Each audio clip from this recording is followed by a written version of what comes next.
Mon pauvre esprit baigne dans la mer immense de la divine volonté. Cette mer murmure continuellement. Mais que murmure-t-elle? Amour, louange, action de grâce. L'être suprême fait rencontrer son murmure avec celui de la créature et donne de l'amour pour recevoir de l'amour. Quelle douce rencontre entre le Créateur et la créature, qui se donnent mutuellement de l'amour. Dans cet échange sont formées des vagues d'amour, de lumière et d'indescriptible beauté, dans lesquelles la créature, incapable de les contenir en elle-même, se sent noyée. Si elle a pu prendre, Dieu sait combien, le sentiment d'en être inondée, l'empêche de pouvoir répéter ce qu'elle ressent en elle, des ineffables secrets d'amour, de lumière, de divine connaissance, que le murmure de l'Éternel a renfermé dans son âme. Mais perdu dans un si grand nombre de connaissances, au point de ne pas savoir les répéter, je m'entendis balbutier, faute d'un vocabulaire adéquat, et pour ne pas commettre de bévue, je passe.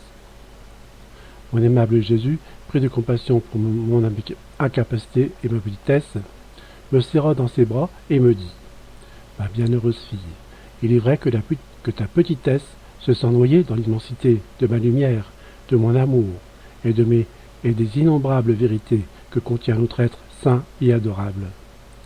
Mais notre puissance et notre immensité prennent plaisir à remplir ainsi la créature de lumière, d'amour, de connaissances diverses et de sainteté au point de la submerger.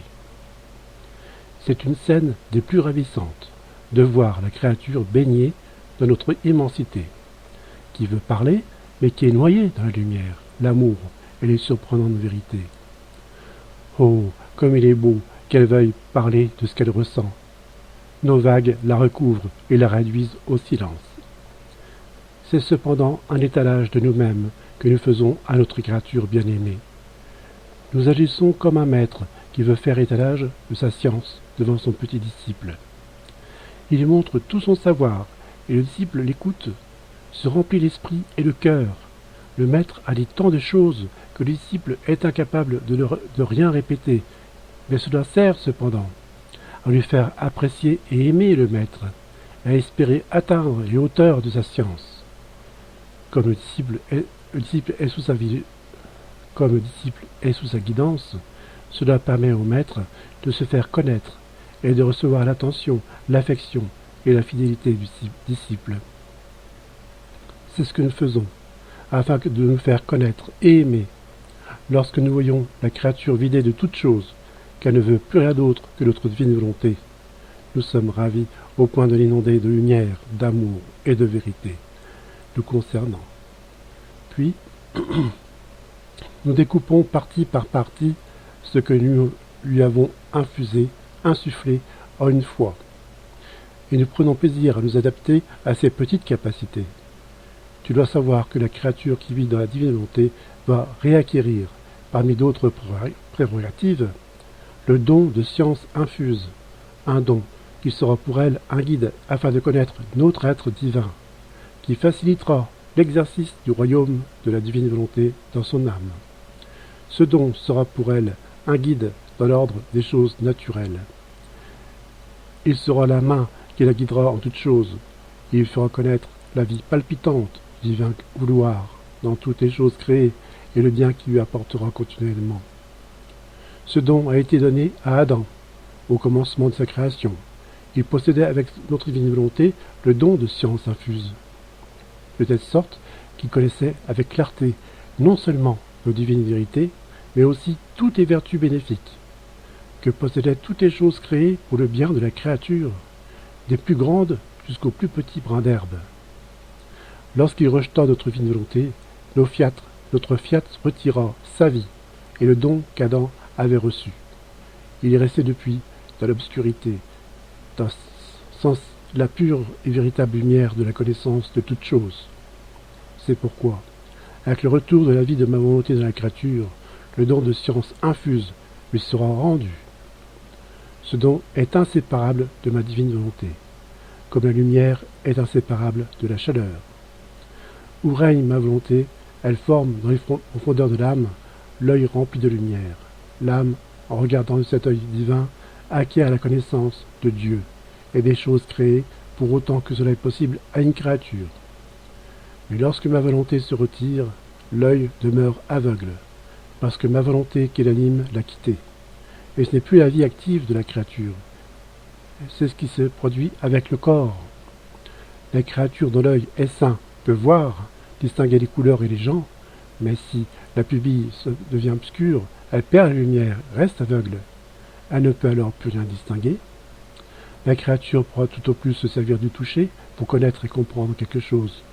Mais la lumière est épuisée et éteinte. La créature aura peut-être des yeux. Ils seront plus remplis de la vie de lumière, mais d'épaisses ténèbres porteuses de souffrance de la vie perdue. Telle est ma volonté. Là où elle règne, elle centralise dans l'âme ce don de science infuse, qui mieux que l'œil voit et comprend, sans effort, les vérités divines et les plus difficiles connaissances de notre être suprême, mais avec une merveilleuse facilité et sans étude.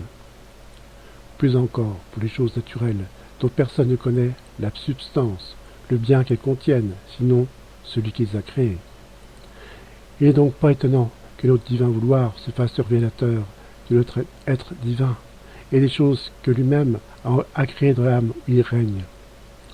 Et s'il ne règne pas, tout est ténèbres pour la pauvre créature. Nos enfants sont aveugles, ils ne connaissent pas et ils n'aiment pas celui qui les a créés, qui les aime plus qu'un père et qui languit après l'amour de ses enfants. Ma divine volonté ne sait pas se présenter les mains vides là où elle règne, mais elle apporte tous les biens qu'elle possède. Et si par ingratitude ses enfants la contraignent à se retirer, elle emporte tout avec elle, car elle est inséparable de ses biens. Elle fait comme le soleil, il apporte le matin sa lumière à la terre, et tous ses effets bienfaisants. Et en se couchant le soir, il emporte avec lui sa lumière, et il ne reste pas une goutte pour la nuit. Et pourquoi?